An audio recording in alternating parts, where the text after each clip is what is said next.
Breaking చూస్తున్నాం. పోలీసులపై చేసుకున్న కేసులో వైఎస్ షర్మిలకు నాంపల్లి కోర్టు 14 రోజుల జ్యుడిషియల్ రిమాండ్ విధించింది.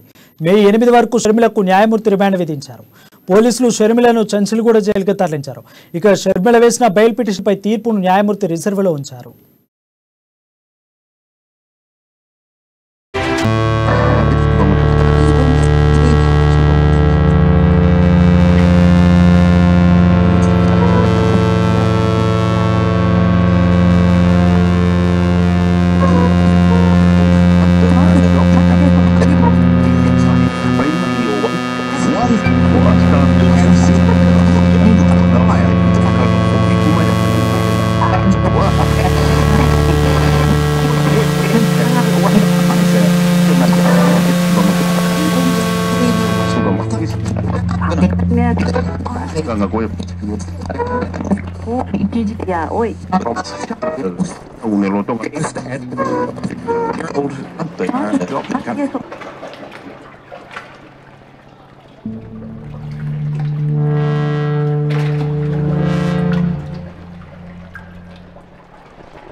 చేసుకున్న కేసులో వైఎస్ షర్మిలకు నాంపల్లి కోర్టు 14 రోజుల జ్యుడిషియల్ రిమాండ్ విధించింది.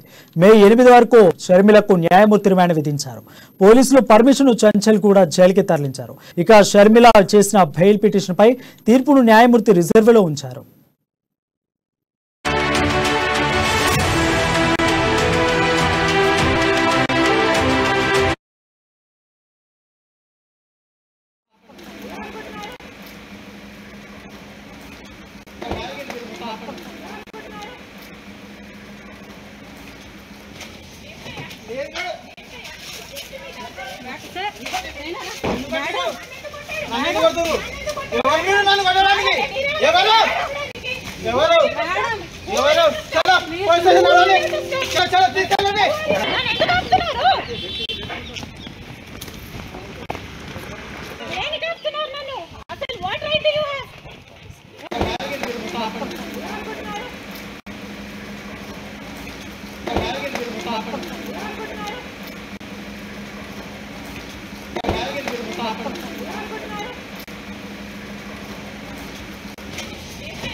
బ్రేకింగ్ న్యూస్ చూస్తున్నాం. పోలీసులపై చేసుకున్న కేసులో వైఎస్ షర్మిలకు నాంపల్లి కోర్టు 14 రోజుల జ్యుడిషియల్ రిమాండ్ విధించింది. మే 8 వరకు షర్మిలకు న్యాయమూర్తి రిమాండ్ విధించారు. పోలీసులు షర్మిలను చంచల్గూడ జైలుకు తరలించారు. ఇక షర్మిల వేసిన బెయిల్ పిటిషన్పై తీర్పును న్యాయమూర్తి రిజర్వ్లో ఉంచారు.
పల్లి కోర్టు 14 రోజుల జ్యుడిషియల్ రిమాండ్ విధించింది. మే 8 వరకు షర్మిలను న్యాయమూర్తి రిమాండ్ విధించారు. పోలీసులు షర్మిలను చంచల్గూడ జైలుకు తరలించారు. ఇక షర్మిల వేసిన బెయిల్ పిటిషన్పై తీర్పును న్యాయమూర్తి రిజర్వ్లో ఉంచారు.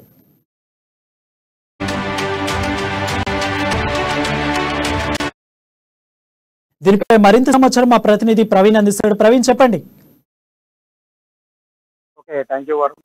ఈ రోజైతే చూస్తున్నట్లయితే వైఎస్ఆర్టీపీ అధినేత షర్మిల గారు అలాగే పోలీసు వారి మధ్య ఒక వాగ్వాద ఘటన అయితే మనకు తెలుస్తుంది.